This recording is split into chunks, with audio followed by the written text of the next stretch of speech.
super. Eh ben, merci d'être venu, comme je disais tout à l'heure, à notre présentation Service Level Observability. On va beaucoup parler d'Open Telemetry. C'est parti. Donc présentons-nous. Moi je m'appelle Guillaume Serre, je travaille chez Michelin depuis quelques années et aujourd'hui je suis en charge de la pratique SRE globalement pour le groupe Michelin. Et donc Guillaume Hospital, moi je suis Cloud Product Owner pour Michelin depuis quelques mois et ça fait à peu près 6 ans que je suis chez Michelin. Donc premier disclaimer, alors on va vous parler de beaucoup d'outils, d'accord. On n'est pas là pour les vendre, on s'en sert pour démontrer ce qui va se passer là durant la présentation. Deuxièmement, on n'est pas des experts, clairement, puisque ça fait à peu près 3 semaines qu'on en fait du Open Telemetry. Et dernier point, globalement, ce qu'on va chercher à gratter, en fait, c'est les capacités du produit d'Open Telemetry et notamment de ce qui va se passer aussi côté back-end. Et notre objectif, avant tout, voilà, on vous l'a dit, c'est de parler Open Telemetry et encore Open Telemetry. Donc, quand on parle d'Open Telemetry, c'est souvent dans un contexte autour de la qualité de service. C'est ce qui est de plus en plus recherché par les différentes compagnies, et notamment aussi chez Michelin. Donc, on rencontre 3 grandes catégories de problématiques. La première, c'est que la mesure est plutôt complexe à mettre en œuvre, que les outils qu'on a à disposition régulièrement, ce sont des outils qui capturent de la log, et que la log, en fait, c'est plus le seul pilier en fait qu'il faut aller trapper. Et puis on parle aussi de récupération d'informations, notamment d'un point de vue utilisateur, ce qu'on appelle le Real User Monitoring. Derrière, on a quoi? On a des problématiques d'alerting complexes. Alors, on a fait un petit appel à l'alerte fatigue, notamment à cause de trop nombreux faux positifs. On parle aussi de la partie travailler plutôt sur les symptômes plutôt que sur les causes. Donc c'est là on remonte de plus en plus en fait dans les couches et on se rapproche de plus en plus de ce qui peut se passer d'un point de vue utilisateur. On passe aussi du mode réactif au mode, du mode proactif plutôt que réactif plutôt que le mode proactif, exactement. Et derrière ça, donc on va vous le montrer, mais il y a une offre qui est très très importante autour des différents outils de monitoring. Par contre, les problématiques qu'on rencontre régulièrement, c'est qu'ils ont souvent leur propre agent associé, ça demande une certaine customisation. Dans les entreprises, dans les grosses entreprises, on peut avoir plusieurs outils. Donc voilà, donc nous on est là pour vous montrer justement l'intérêt d'Open Telemetry et de l'aspect agnostique en fait de l'outil, et puis qui va nous permettre d'alimenter en fait une grande série de back-end derrière. Donc vous verrez ce slide, en fait on le reprendra à la fin de la présentation et en fait on va essayer de vous convaincre qu'Open Telemetry en fait sur ces 3 axes de difficulté amène des solutions intéressantes. Donc Open Telemetry, pour ceux qui connaissent pas, c'est un projet qu'on appelle CNCF, donc c'est Cloud Native Foundation, donc ça veut dire que ça amène une certaine quantité de standards, et puis ça veut dire aussi que c'est quelque chose qui a pris une certaine place sur le marché. Voilà, on va vous montrer un petit peu ce que ça veut dire, comment nous on l'a implémenté, différents types d'instrumentation qu'on a pu mettre en place, qu'on a pu observer. Et donc l'objectif derrière, c'est de vous dire aussi qu'il y a une chaîne complexe en fait autour de l'observabilité, et que derrière on ne parlera pas de back-end et de stockage, c'est pour ça qu'on va vous montrer différentes solutions, mais qu'on est plutôt sur l'amont, sur l'aspect capture des traces et comment on peut aller les dispatcher et les envoyer en fait sur différents back-ends. Donc là, on vous a mis un petit exemple des différentes sociétés qui contribuent sur Open Telemetry. Donc vous voyez que voilà, les plus grands contribuent pas mal et ont des équipes quasiment dédiées en fait sur cette partie-là. Donc on parle beaucoup de standards. C'est vrai que c'est le truc, c'est un peu le buzzword. On aime bien dire un nouveau standard. Il y a des bons standards et il y a des mauvais standards. Voilà. Donc, on vous laissera juger derrière. Open Telemetry, a priori, c'est un bon. C'est vraiment un standard qui va viser à unifier la complexité du marché et puis avoir finalement un seul point, une seule façon d'adresser en fait toute cette offre. Donc on parle de plusieurs piliers autour de l'observabilité. Donc il y a les traces, il y a les métriques et les logs. Vous allez voir qu'en fait Open Telemetry, comme vient de le dire Guigui juste avant, ça permet de rassembler un petit peu tout ça et puis d'avoir une corrélation en fait, une unicité en fait sur les différentes informations que vous allez pouvoir collecter et de vous y retrouver derrière pour tout ce qui est analyse, etc. quoi.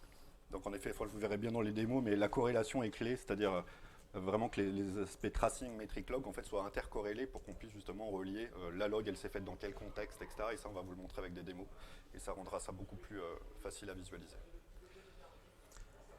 Donc on vous a parlé d'instrumentation, enfin un des super avantages en fait, qu'on a pu observer sur OpenTelemetry, c'est sa facilité. Donc là on vous donne quelques exemples hein, sur des langages qui sont plutôt pas mal utilisés. Un point important aussi qu'on a pu voir, notamment dans le cadre de la démo, c'est que on a la possibilité en fait même sur une application où on a du close code, c'est-à-dire qu'on n'a pas accès au source code, on est capable très rapidement en fait de voir comment est distribuée l'application, notamment sur des applications très largement distribuées, des microservices par exemple, d'avoir une map en fait très rapidement et de comprendre ce qui se passe sur l'applicatif. Donc vous voyez, il y a différentes manières, il y a des bootstraps, il y a du wrapper pour le Python. Donc voilà, c'est quelque chose qui est plutôt où il y a une communauté assez forte et il y a quand même énormément de contributeurs qui amènent des nouveautés très régulièrement et ça facilite quand même grandement la mise en œuvre du produit. Encore une fois, voilà, complètement automatique. Et donc dans le cas de Java, en fait, et chez Michelin, on a le cas des applis closed source, c'est-à-dire qu'on achète sur le marché, qui sont en Java et on peut quand même les instrumenter finalement, même si les développeurs n'ont pas prévu de le faire, grâce aux agents. Du coup, on va vous parler d'une application Hot-Rod. Alors, ce n'est pas une application que nous, on a écrite, mais c'est une application qui est régulièrement utilisée quand on veut mettre en valeur en fait, l'apport du tracing distribué. Et c'est une application qui est open source, hein, donc j'ai mis le lien du GitHub en bas. Donc c'est pas nous qui l'avons développé, et en fait c'est un mini Uber pour info. Donc c'est une application extrêmement simple en fait, et on a une fonctionnalité qui s'appelle le dispatch, qu'on invoque quand on clique sur un des boutons, et en fait le bouton va identifier en fait, donc d'un point de vue fonctionnel, hein, des drivers, en fait, des gens qui ont des taxis, les contacter pour justement les dispatcher vers le lieu sur lequel on a cliqué. Donc c'est une fonctionnalité en fait qui s'appelle Dispatch. L'application qui est derrière, en fait, on va la découvrir ensemble, en fait, et c'est justement le but de vous montrer que grâce à OpenTelemetry, on va pouvoir comprendre comment l'application simple ici est implémentée sans avoir le code source. Bon, en l'occurrence, le code source, il existe, mais on va vraiment se positionner de, voilà, j'opère cette application, elle est instrumentée avec OpenTelemetry, à quel point je peux comprendre en fait son fonctionnement interne. Et du coup, on va passer en mode un peu plus démo maintenant. Et vous allez voir, en fait, donc vous vous rappelez de notre disclaimer, on va voir beaucoup d'outils, et c'est justement le but de notre présentation aussi. Et donc ici, cet outil Grafana, que vous connaissez peut-être déjà, Grafana, c'est un super outil qui permet de visualiser des métriques, des logs, des traces. Ici, on est directement arrivé sur une trace donc, de notre fameux service qui s'appelle Dispatch. Et donc, notre application a été instrumentée, et donc du coup, à chaque fois qu'il y a un clic sur ce bouton qui est fait, il y a une trace qui est générée et qui est publiée à travers OpenTelemetry vers des backends. Donc là, on est en train de regarder Grafana. Quand on parle de traces, donc en général, des métriques, vous savez ce que c'est des valeurs numériques qui évoluent dans le temps. Par exemple, occupation CPU, enfin le CPU usage, c'est un métrique. L'espace disque disponible sur un disque, c'est un métrique. Une trace, c'est une structure de données beaucoup plus complexe qu'un métrique. En fait, c'est l'arbre que vous voyez à droite. Donc ça s'appelle une trace. La globalité de l'arbre, c'est une trace. Et chaque ligne de cet arbre, en fait, c'est un span. Et le vocabulaire est important parce qu'on va y faire référence plus tard. Et en fait, donc, vous voyez une relation père-fils entre les spans. Et donc, du coup, mon service dispatch, qui est la première ligne, en fait, mon span s'appelle dispatch. En fait, derrière, on voit que finalement, il y a eu différentes étapes, en fait. Et que le temps de réponse global de mon dispatch, parce qu'en fait, c'est une ligne de temps hein, que vous voyez sur le et ben en fait, ce temps se décompose en différentes opérations élémentaires. Et donc, du coup, sans vous expliquer plus en détail, vous voyez ici peut-être le potentiel de ce type d'analyse trace sur la recherche de performance, par exemple, de bottleneck. Il y a un autre truc que ça nous dit. Donc, en fait, si je regarde les différents noms des traces, donc pareil, l'application, je ne la connais pas. Je vous ai décrit, etc. On la découvre ensemble. Et du coup, je vois qu'il y a un service qui s'appelle Find Nearest. Donc, en fait, OK, je connais l'anglais, ça veut dire trouve-moi le taxi le plus proche. Qu'est-ce que fait ce truc-là? En fait, il appelle un autre service. Bah non, enfin voilà, donc Find Nearest. En fait, il utilise un truc qui s'appelle Redis. Donc Redis, on connaît, c'est une base c'est un cache clé-valeur. Ça sert à plein de choses. Et là, en fait, du coup, j'ai pas le code de l'appli, mais je dis, tiens, c'est marrant parce que du coup, j'ai récupéré une liste de drivers avec un Find Driver IDs.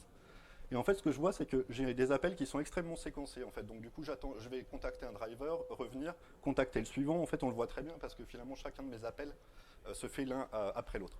Donc, du coup, là, pareil, avec je dirais, recherche de performance, je pourrais dire à un développeur, est-ce que tu es sûr que tu ne peux pas faire une concurrence en fait, et contacter tous les drivers en même temps plutôt que d'attendre, en fait, par exemple. Et ça, voilà le genre de choses en fait, d'analyse que vous pouvez faire, encore une fois, juste en regardant une trace. Autre chose que ça nous dit un peu plus haut, hein, mais donc ça c'est un grand classique. Ici j'ai aussi une requête SQL qui est faite. Et ce qui est super, c'est de constater qu'en fait dans la trace, j'ai des attributs dans les traces qui sont publiés par OpenTelemetry. Et typiquement, en fait, la requête SQL qui est exécutée, je vais la retrouver sous forme d'attributs. Et ici, je vois le select qui a été fait. Encore une fois, ça a été auto-instrumenté. Donc, mon développeur n'a pas prévu en fait tous les cas de log, etc. L'auto-instrumenteur en gros d'OpenTelemetry a enrichi le code à la volée, donc c'est du bytecode en fait qui est enrichi, et automatiquement en fait le fait qu'un select a été exécuté et que du coup je vais récupérer les attributs de la requête, etc. Ça a été fait en automatique en fait par OpenTelemetry.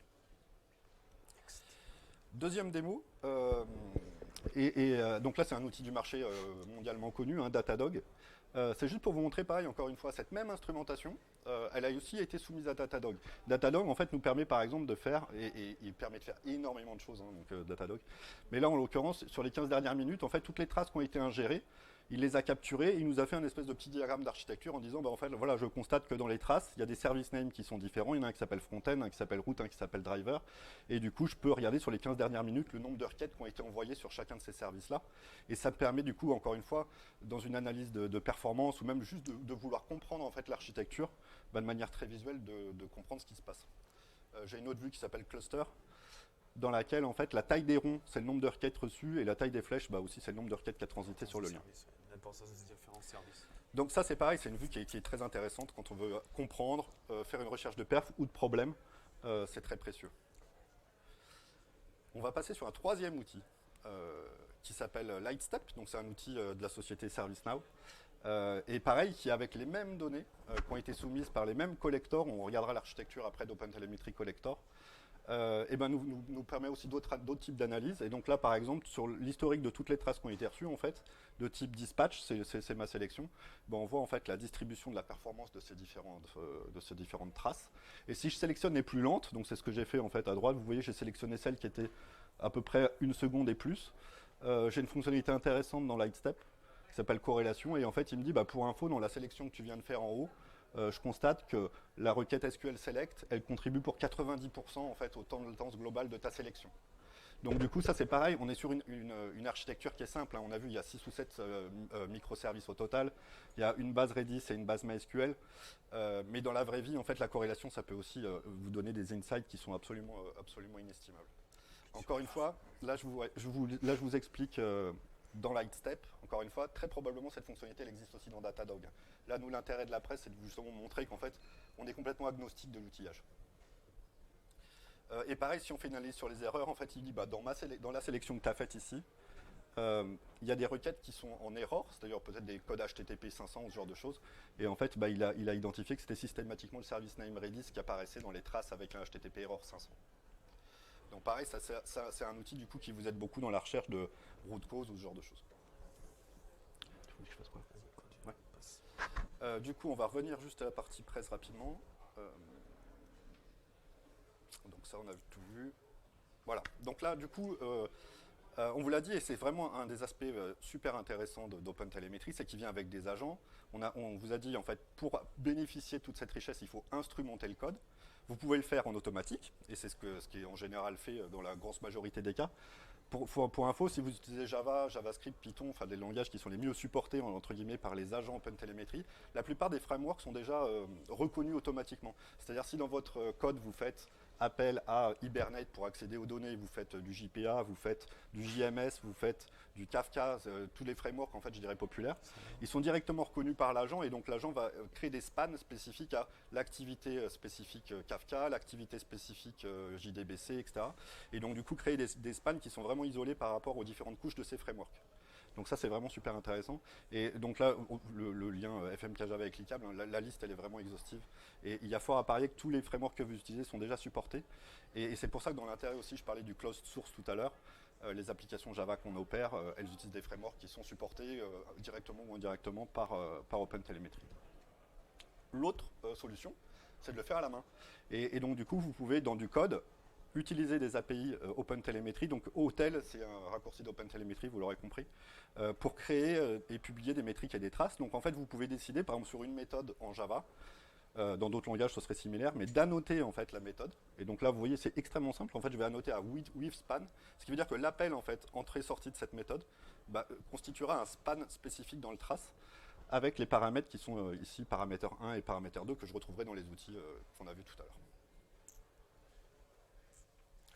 Donc encore une fois, voilà, Guillaume vous a montré en fait, toute la partie instrumentation et la facilité en fait, avec laquelle on peut le faire. Une autre facilité, et qui est, plutôt, qui est vraiment intéressante autour d'OpenTelemetry, c'est le fait de dire voilà, j'ai un collecteur et j'ai X backend en termes de réception. Donc globalement, on peut activer certains backends, on peut faire pas mal de choses. Donc là, c'était voilà, vous rappeler que en fait, d'un point de vue architecture, c'est vraiment très simple. Hein. Vous avez ça c'est le protocole, hein, c'est OpenTelemetry Protocol, et vous avez donc effectivement l'hotel collector qui est capable d'envoyer de la métrique. Alors, on va vous montrer un peu plus dans le détail ce que ça veut dire en termes de configuration, ce qu'on est capable d'appliquer. Mais voilà. Donc encore une fois, là, on rappelle l'agnosticité en fait de l'outil. Ouais, donc dans la démo qu'on fait, qui est une vraie démo, hein, vous avez pu voir, on est vraiment sur les outils, c'est pas des screenshots. On a donc implémenté une architecture de ce type-là. Donc on a un collector qui est déployé dans un Docker Compose, hein, donc c'est extrêmement simple. On a une application qui publie vers ce collector, et de l'autre côté, en fait, on a du coup plein de backends.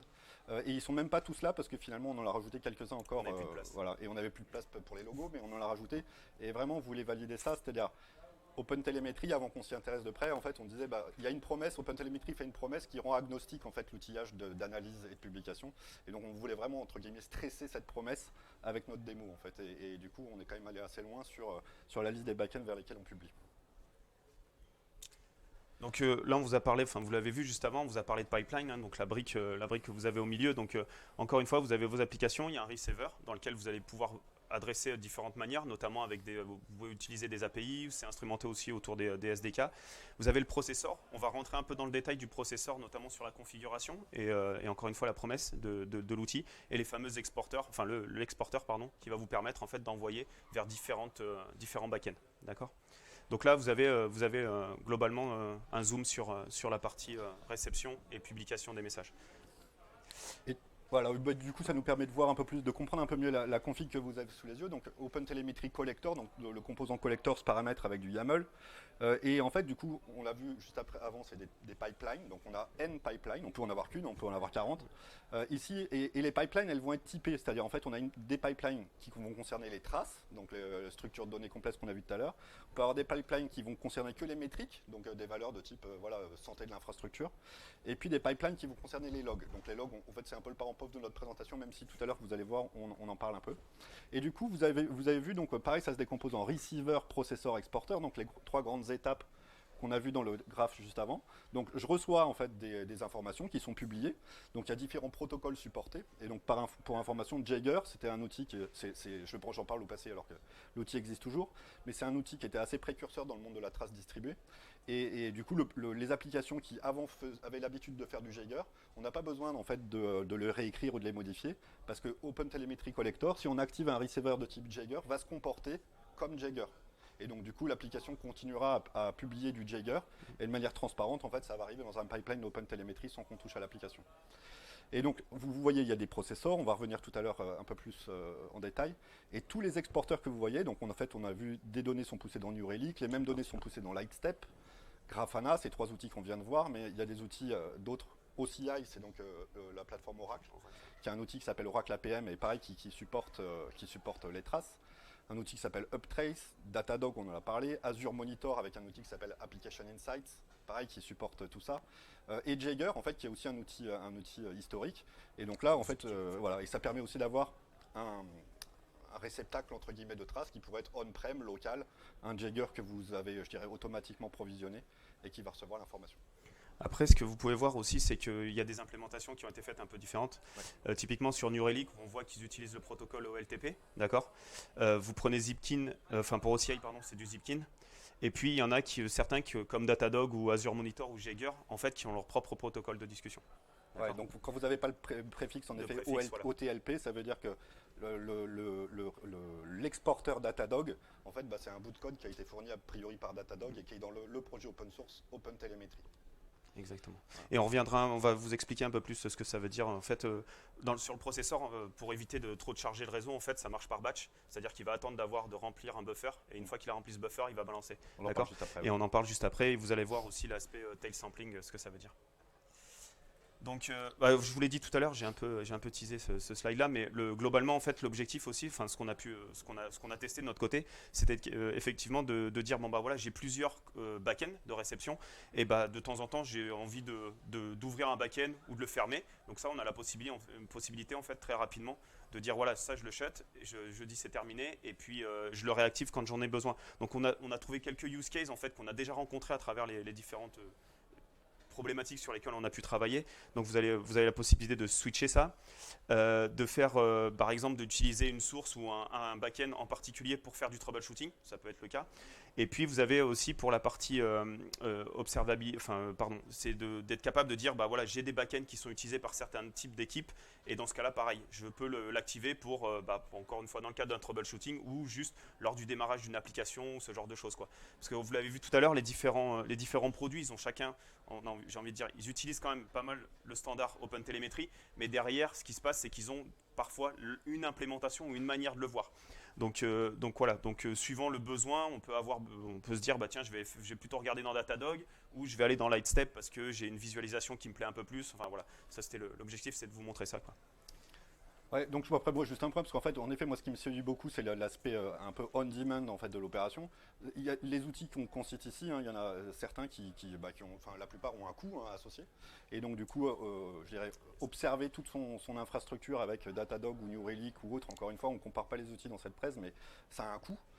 Et donc moi, ce qui me séduit beaucoup dans l'approche, c'est qu'en fait, on peut vraiment le faire on demand. C'est-à-dire, si vraiment j'ai une crise en fait, je dirais de performance ou de QoS sur une application, et ben, je peux prendre, je sais pas, la Rolls, Datadog, etc. pendant, je dirais, une période courte, sans aller toucher mon interface de collecte, parce que finalement, c'est juste à la volée, je vais changer la config de mon collector et dire, bah tiens, pendant le mois qui suit, en fait, sur cette application-là, on va tout envoyer dans Datadog pour bénéficier peut-être des outils d'analyse qu'on a vu tout à l'heure, etc., qui ne sont pas forcément disponibles dans tous les outils. Donc il y a vraiment cet aspect-là qui est très très séduisant. Et encore une fois, l'offre elle est extrêmement pléthorique, hein, donc ces sociétés-là, la concurrence est féroce.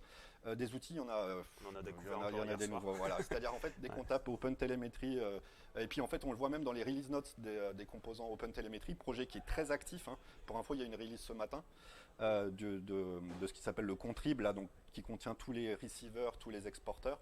Et encore ce matin, en fait, juste en regardant les release notes, on s'aperçoit qu'il y a des nouveaux outils qui sont apparus, qui sont directement supportés, etc.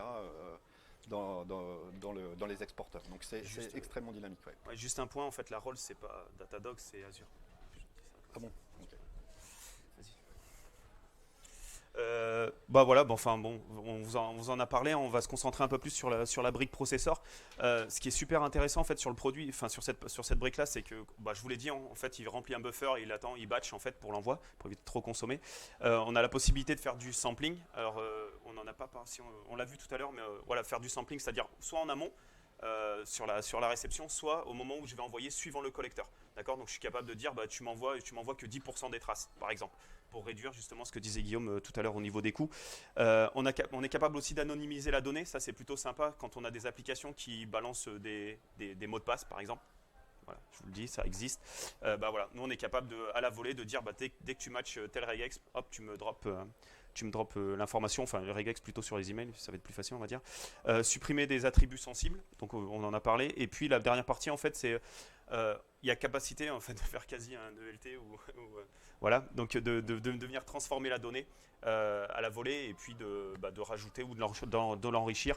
Et comme on l'a rajouté je crois hier, hein, c'est sur la partie K8S où il y a déjà une implémentation qui est faite et qui se plug réellement en fait sur côté cube pour être capable d'aller récupérer de l'info et d'enrichir en fait les traces avec par exemple le nom du node, le nom du pod sur lequel il s'est exécuté, quel est l'OS, enfin ce genre de choses quoi. Donc ça c'est vraiment quelque chose de super intéressant en fait. Ouais, donc là, et Dizzy encore une fois implémenté. Et tu l'as cité avec Kubernetes, mais également avec les hyperscalers. Donc si vous faites de l'Azure, si vous faites de l'AWS, etc., il y a aussi des processeurs spécifiques à ces hyperscalers qui vont enrichir encore une fois la donnée avec les éléments de contexte du runtime lorsqu'elle est publiée. Et donc du coup, ça vous l'avez compris, les pipelines en fait, ils s'appliquent quel que soit le type de données. Donc si on revient en fait au début de la présentation, on parlait de traces, de métriques et de logs. Vous avez des pipelines pour tous ces types-là. Donc les processeurs peuvent s'appliquer pour tous ces types de données également. Donc c'est très puissant les processeurs en fait. Et il y en a de plus en plus qui sortent. Et Sur le marché, en fait, les agents spécifiques, par exemple ceux de Datadog, les agents Datadog qui donc remplacent OpenTelemetry Collector dans ce cas-là, et puis je parle de Datadog encore une fois, d'autres vont mettre en avant le fait qu'en fait leurs processeurs sont intelligents parce qu'ils vont uniquement envoyer en fait les données utiles. Donc je vous donne un exemple, en fait une métrique qui change, qu'on mesurerait toutes les 2 secondes, c'est peut-être pas nécessaire d'envoyer une nouvelle valeur toutes les 2 secondes parce que peut-être que cette valeur elle change pas. Et du coup il y a des algorithmes assez intelligents qui vont optimiser en fait le nombre de métriques envoyées pour réduire ça et pour envoyer juste les valeurs utiles en fait et les valeurs qui vous permettent en fait sur un graphe de voir vraiment qu'est-ce qui a changé. Et typiquement ces algorithmes intelligents là, on les retrouve des fois dans des outils du marché et on les retrouve pas aujourd'hui dans OpenTelemetry qui va être un peu bête et méchant dans le sens où tu m'as dit d'envoyer tous les 2 secondes un métrique, je vais envoyer tous les 2 secondes un métrique. Donc en fait cette intelligence des processeurs qu'on retrouve des fois dans les outils du marché, elle n'est pas encore toujours disponible dans OpenTelemetry même s'il y a beaucoup de choses qui arrivent chaque jour. Là, on vous en a parlé, on vous a un peu teasé sur la partie, mais voilà, c'est le tail sampling en fait, et vous voyez en fait une configuration. Donc là, par exemple, comme on vous l'a cité tout à l'heure, hein, je me base sur que 10% des événements en fait. Donc ça, c'est quelque chose qui encore une fois, qui est instrumentable et très rapidement instrumentable en fait. Et donc là, 10% des traces, de manière complètement aléatoire, vont être sélectionnées voilà, pour aller sur Aspecto. Et encore une fois, on a décidé comme ça pour la valeur de la démo, mais donc Aspecto va recevoir que 10% des traces. Alors là, ça c'est juste une autre démo, parce qu'en fait, on va vous montrer un autre outil, ça faisait longtemps. Alors cet outil s'appelle Uptrace, donc c'est un outil qu'on ne connaissait pas encore il y a longtemps, donc il fait partie des outils qu'on a mis en destination de nos pipelines.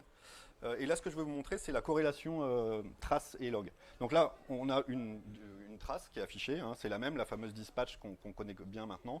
Vous voyez dans Uptrace par exemple, le temps consommé par la trace, là c'est une vue intéressante qui peut être assez pertinente, dire bah oui tiens en effet ce fameux MySQL, dans la trace que j'ai sélectionnée ici, il prend 65% du temps global de la trace. Mais ce que je vais vous montrer ici, c'est les events. Donc en fait, dans le contexte de ce span complet dispatch, il y a eu 118 événements qui ont été générés. Donc en fait, les events ici, c'est des logs en fait qui ont été corrélés au span. Donc en fait, dans le code du développeur, en fait, il y avait log, avec log et une information. Et en fait, automatiquement, OpenTelemetry, c'est que cette log, elle s'est faite dans le contexte d'un span. Et on n'a pas besoin de lui dire encore une fois parce qu'il y a toujours un span actif quand le code s'exécute. Du coup, toutes ces logs, ces 118 events de logs ont été regroupés en fait dans le trace. Donc du coup, j'ai pas besoin en fait de dire comme on faisait un peu dans le passé et puis malheureusement encore, moi la semaine dernière j'ai dû faire ça. J'ai des logs d'un côté, je suis obligé d'utiliser le timestamp en disant je crois que ça s'est passé exactement à cette heure-là, donc du coup je filtre mes logs basés sur le temps, le timestamp, et du coup dedans j'ai quand même un mélange de trucs qui concernent ma recherche et puis d'autres pas. Là, je suis sûr que les 118 events, elles matchent exactement ce contexte de ce span. Et donc on peut voir ici que dans le span, par exemple, le développeur a logué getUnCustomer. Je voulais juste montrer ça, les attributs. Et donc là, du coup, il a logué un getCustomer et puis du coup, il a mis des attributs associés aussi à son log. Et donc, il a récupéré le Customer ID 567. Là aussi, la partie Client ID, là, voilà, on commence à voir des implémentations en fait, de ce qu'on vous disait tout à l'heure, c'est du Real User Monitoring. Donc, on commence vraiment à capturer des informations provenant du client pour être capable à travers les différentes couches de microservices que vous allez avoir, de suivre exactement ce qui s'est passé en fait. Donc, voilà, toute une série de choses. Mais vraiment, le truc important, c'est le contexte. La log associée au span de manière automatique. Si on revient. Alors maintenant, donc ça va être une dernière partie de démo en fait, je dirais qu'on va faire ici. Et on va encore changer d'outil, on va aller dans New Relic cette fois. Et là, on va vraiment parler, donc si vous vous rappelez en fait des challenges qu'on avait identifiés au début, on disait c'est compliqué de mesurer et c'est compliqué d'alerter aussi en fait. Alerter c'est compliqué parce que en gros, là dans notre petite application Outroad, du coup je peux avoir plein de causes possibles en fait sur lesquelles je voudrais éventuellement alerter, réveiller quelqu'un la nuit. Par exemple si mon SQL devient trop lent, si mon Redis génère trop d'erreurs, etc. Donc là ce serait toutes les causes en fait possibles. Mais encore une fois, si vous vous rappelez, on dit finalement la meilleure pratique c'est peut-être quand même plus d'alerter sur des symptômes et pas des causes. Et pour ça il y a plein de bonnes raisons à ça, c'est que les causes on les connaît pas tout à l'avance en fait. On a vu de manière évidente que MySQL ou Redis pouvaient planter, mais il y a aussi peut-être, je sais pas, des spikes de CPU qui pourraient se produire sur des serveurs, un file system qui se remplit, etc. Et donc du coup malheureusement la prod elle va nous apprendre des nouvelles causes tous les jours. Donc du coup la recommandation, et c'est celle que nous on fait et puis celle que je dirais le monde SRE fait, c'est essayer d'alerter plutôt sur des symptômes. Et donc du coup, si on revient à notre exemple, nous, le symptôme, ce serait le service dispatch, son comportement, et le fait que, par exemple, peut-être il devient de plus en plus lent. Du coup, je vais aller dans New Relic, et je vais vous montrer comment, dans cet outil, on peut mettre en place ce genre d'alerting basé sur des symptômes. Donc du coup, je vais dans New Relic. New Relic, très bel outil également, vous pouvez voir. Donc du coup, je peux aller voir mon fameux dispatch qu'on commence à bien connaître. En fait, on voit de quoi il se décompose. Mais moi, ce qui m'intéresse ici, c'est vraiment d'aller dans les services level. Et du coup, je vais créer dans New Relic ce qui s'appelle un service level. Et je vais dire en gros, on va le faire ensemble de toute façon. Donc j'en ai fait un pour le bénéfice de la démo pour avoir des SLI qui ont été précalculés, je dirais, mais je vais en créer un en live. Donc en gros, je vais créer un nouveau SLI. Je veux dire que le SLI, je le sais, en fait, mon fameux dispatch, il est sur un service qui s'appelle Frontend, parce que maintenant je suis devenu un expert dans l'architecture grâce aux traces. Du coup, je crée un SLI qui va être sourcé sur le service Frontend. En fait, il va être basé sur un span. Ça, c'est justement assez magique parce que c'est là où finalement, je vais le dire que la condition d'identification du service, elle est vraiment sur un symptôme, c'est-à-dire c'est la taille de ce span. Donc je vais dire où le nom de mon span, c'est dispatch. Donc là, je vais lui dire... Alors, j'aimerais avoir beaucoup plus de temps pour vous expliquer SLI, SLO et error budget, etc. On n'aura pas le temps pour la démo. Mais en gros, quand on définit un SLI, Service Level Indicator, ce qu'on s'intéresse à dire, c'est décrire la population de tous les événements en fait, qu'on veut regarder. Donc là, c'est ce que je suis en train de faire. Donc tous les événements qui sont des spans de type dispatch. Okay. Et parmi ceux-là, lesquels je considère comme étant bons, eh ben, c'est ceux qui, en plus de s'appeler dispatch, vont s'exécuter par exemple en moins de 1,5 secondes. Donc ici, je vais mettre dans une clause where, je vais rajouter duration millisecondes inférieur ou égal à 1500 par exemple. Donc là, en fait, en live à droite, il va me montrer, il y a deux courbes. Alors, vous voyez peut-être pas très bien, mais il y a du vert et il y a du bleu. Voilà. Donc en bleu, c'est tous les événements valides, donc ceux qui font partie de tout ce qu'il va récupérer, donc toutes les traces dispatch en gros, c'est en bleu. Donc vous voyez combien il y en a eu dans le temps, dans l'histogramme. Et parmi celles-là, lesquelles vont considérer être good, c'est celles dont la duration est inférieure à 1500 millisecondes. Okay, donc on voit que ce n'est pas la totalité, donc je ne vais pas en avoir 100%. Encore une fois, c'est tout à fait normal, hein, 100% n'existe pas en fait en QoS. Et donc du coup, je vais mettre un objectif. Donc j'ai décrit un SLI, là je vais mettre un objectif. Et l'objectif, ça va être de dire que ma target, c'est d'avoir 99% de good, donc inférieur à 1500 secondes, sur les 7 derniers jours. Encore une fois. Classique. Donc je vais lui donner un nom. SLI test, je vais l'enregistrer. Et donc là, déjà en temps réel, il me dit attention, regarde, si en fait je regarde la semaine dernière, sache que tu n'atteins pas toujours ton objectif. Mais c'est pas grave, c'est là-dessus que je veux alerter. Donc là, j'ai défini mon SLO. En fait, vous pouvez voir, hein, on a joué, on en a fait plusieurs en fait déjà. Et là, par exemple, celui-là qu'on avait placé à 1,8 secondes sur les 7 derniers jours, à l'instant T, il est à 80. Non, ouais, il est à 45% d'attente, donc en effet, il est très mauvais. Donc bien sûr, en face de ça, c'est où mon objectif est pas bon, ou alors, voilà, je suis trop, là, c'était pour le trop exigeant. Sur un jour, 99%. Ouais. Bon, en tout cas, l'idée, c'est j'ai créé mon SLI, et maintenant, je veux alerter dessus. Et donc, pour alerter, je vais donc dans New Relic. Encore une fois, la plupart des outils ont ce genre de fonctionnalité. Même si, par exemple, dans un outil comme Grafana, qui est un peu plus low level, le concept de service level, il n'existe pas. Donc, en fait, on peut avoir un équivalent en créant des requêtes à la main, je dirais, mais on n'a pas, je dirais, cette richesse, cette expérience utilisateur qu'on est en train de regarder ici, dans Grafana, par exemple, aujourd'hui. Et donc, ce que je voulais faire, c'était justement vous montrer que, ouais, donc je vais sur un service level existant que j'ai déjà paramétré. Je peux créer une alerte dessus, en fait, en cliquant ici « Add an alert ». Et alors là, du coup, là, on est vraiment dans un concept core de SRE. Hein. Encore une fois, on n'aura pas le temps de vous expliquer toute la mathématique qui est derrière. Mais quelque part, en fait, quand j'ai un objectif qui est inférieur à 100, par exemple 99%, le 1%, c'est ce qu'on appelle l'error budget. Donc finalement, c'est le nombre de requêtes que je vais m'autoriser à ne pas être, je dirais, dans l'objectif. Et là, du coup, en fait, ce que New Relic me suggère, c'est de dire que si sur les 2% écoulés, sur l'heure écoulée, j'ai consommé 2% de l'error budget, c'est technique, je vais lancer l'alerte. Et en fait, ce qui est super intéressant, c'est qu'en réalité, derrière, ce que ça veut dire, c'est que je vais être alerté sur le fait qu'en fait, pas tant que la durée de manière absolue, la durée du dispatch est trop longue, c'est vraiment qu'il y a une dégradation en fait, significative du temps de réponse sur l'heure passée qui va éventuellement réveiller quelqu'un dans la nuit.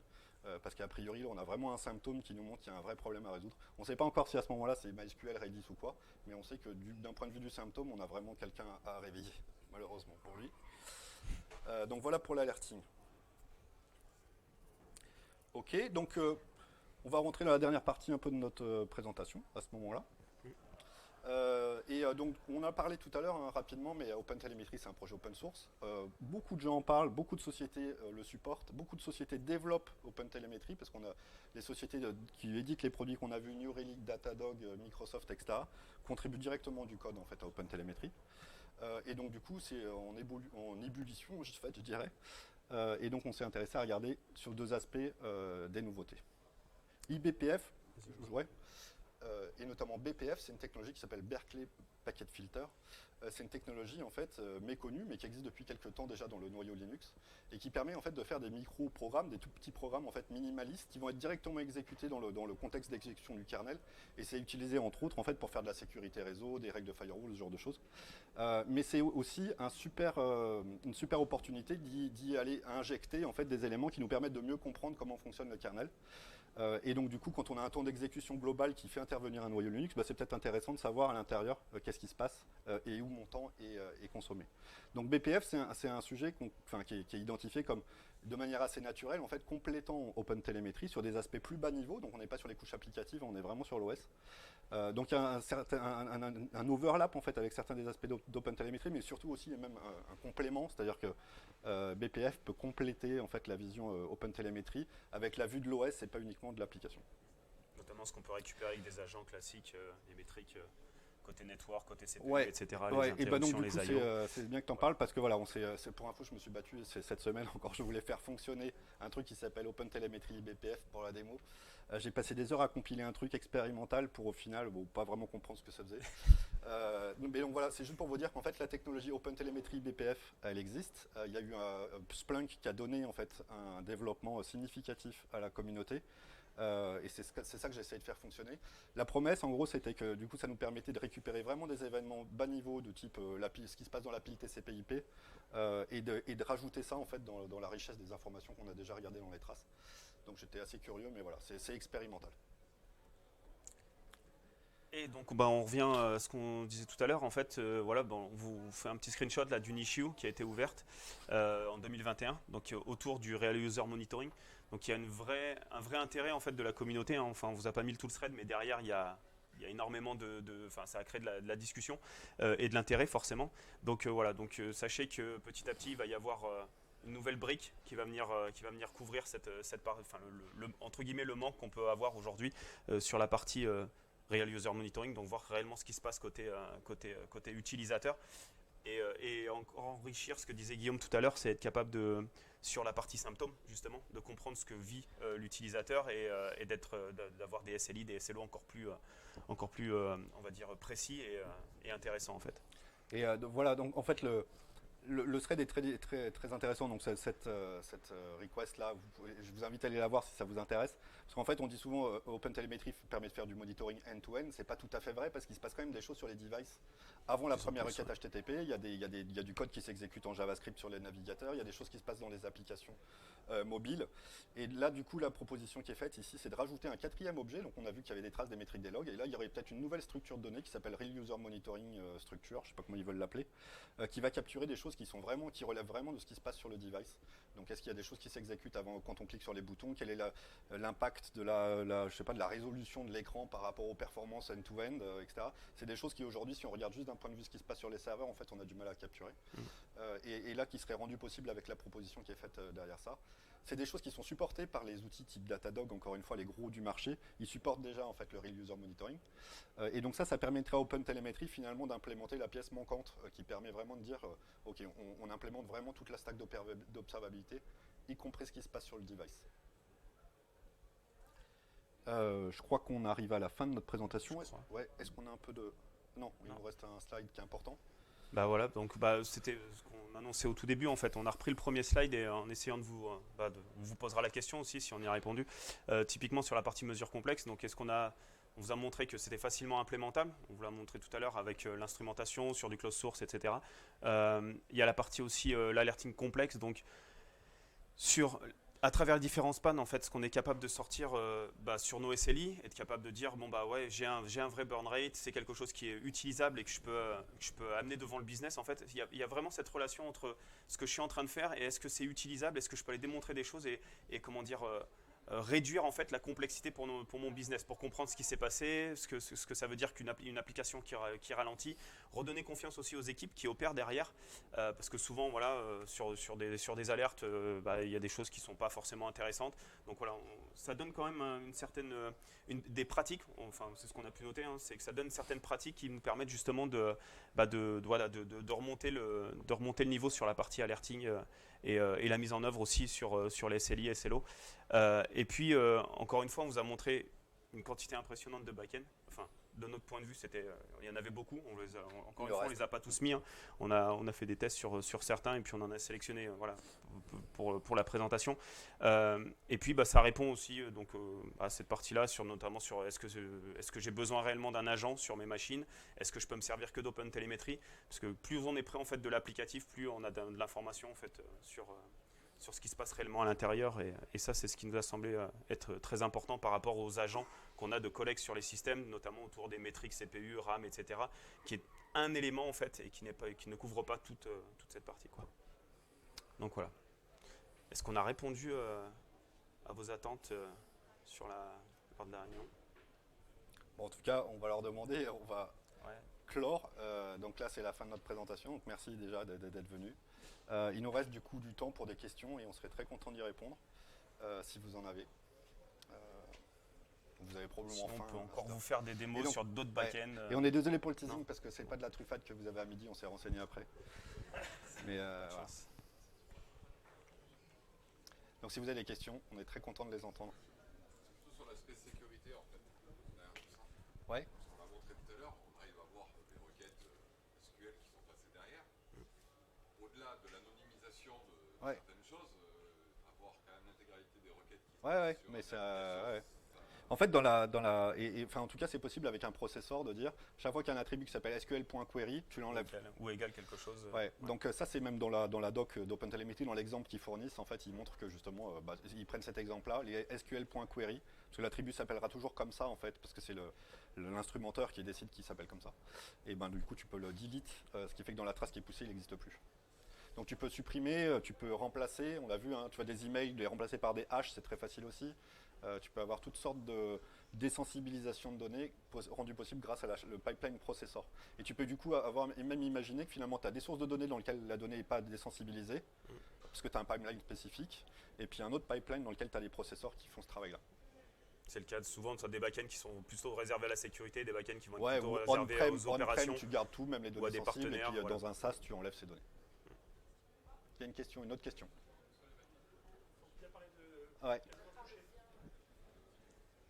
Non, ça marche pas le micro, je crois.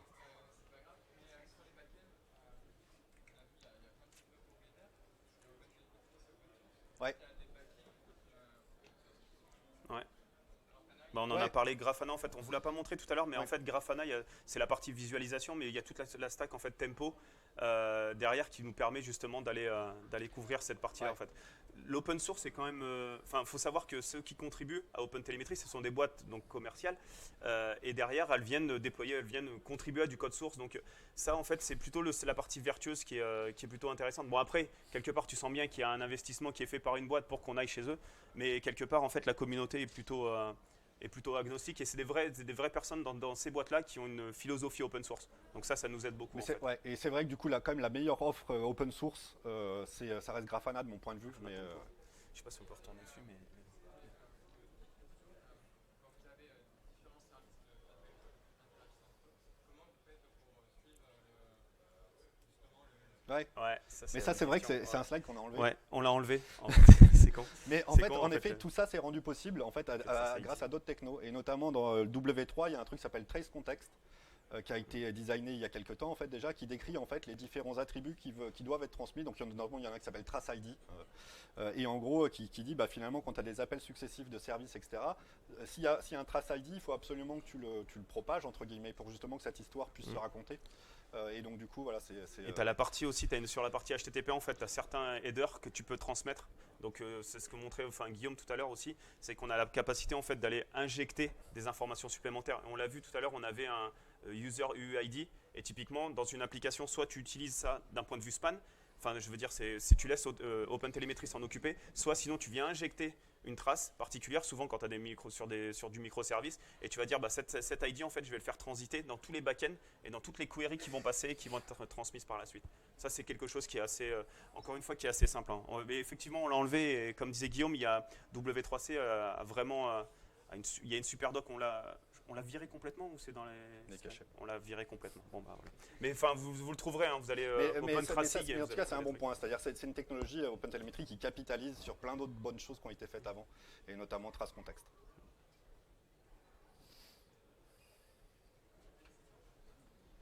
Moi, j'ai une petite question. Ouais. Je voulais savoir si en fait l'observabilité ça met du sens. Là, il y a beaucoup de démos sur la partie microservices, des architectures plutôt modernes. Est-ce que ça met du sens d'en faire sur des architectures, enfin, on va dire, des applications legacy? Totalement. Bah ouais. Totalement. Au tout début, on peut peut-être raconter la genèse, Mais enfin, en tout cas, ouais, moi je travaille sur des applications qui malheureusement sont encore un peu legacy, des grosses VM, c'est etc., bien, un peu monolithiques. l'héritage, c'est Ouais, bien, c'est l'héritage au sens important. noble du terme. Et du coup, on est bien content d'avoir des technologies comme OpenTelemetry, encore une fois, pour comprendre ce qui s'y passe un peu mieux. On a vu en fait un petit diagramme d'architecture qui dit ce service, il appelle tel autre, etc. Et puis même si c'est pas microservice, mais en tout cas, j'utilise cette base de données, j'envoie ça vers JMS, j'envoie des mails. On a des docs d'architecture qui sont peut-être pas à jour. En fait, ça, c'est vraiment la vérité vraie, c'est-à-dire c'est la source of truth entre guillemets du truc. Donc oui, on aura moins d'informations que ce qu'on a dans un truc microservice. Mais ça peut être super intéressant. Et si on a toujours le code de ces applications legacy, on peut aussi aller rajouter soi-même des spans, etc. Et c'est pas très cher à faire. Ouais. Et du coup, par exemple, si tu veux monitorer, tu m'as dit que tu avais testé sur KMTest, tu rajoutes en fait ton agent dans chaque Dockerfile de ton... Ah ouais, sur le déploiement, en fait, tu as un opérateur par exemple, pour Kubernetes. Donc je ne suis pas un expert Kubernetes, mais je sais qu'il y a un opérateur OpenTelemetry Kubernetes. Donc je pense que ça répond en partie à ta question sur comment ça se déploie. Ouais, c'est ça, ou justement si tu étais obligé d'ajouter un agent sur chacun de tes pods Non. et Alors, un ouais. pod pour... En fait, ouais, tu as deux choses. Ouais. En fait, on a testé sur une application justement qui tourne sur du cube. Dans la démo, normalement, on devait vous parler de DDI. Bon, il y a eu quelques petits problèmes. Mais on l'a testé en fait sur une application qui tourne effectivement sur du cube. Donc on vient injecter le jar. Donc il y a un agent, en fait, il y a pléthore encore. Ouais. Hein, mais on est capable d'injecter en fait cet agent. Et effectivement, l'opérateur, il va plus être là pour distribuer en fait ce qui va se passer autour des différents pods, de l'exécution que tu pourras avoir derrière. Donc c'est encore un petit peu différent, mais ça fonctionne. Un tout petit élément aussi, pour être sûr qu'on se parle de la même chose, le collector, tu n'en as besoin qu'un seul, pour toute ton infra, si tu veux. Le collector, tu n'en as besoin que un. Mais c'est vrai que l'agent, après lui, il faut que le code qui exécute le code soit instrumenté par l'agent. Mais c'est encore merci une fois, c'est beaucoup, très facile à faire. on a terminé le temps. Merci beaucoup. Merci à vous.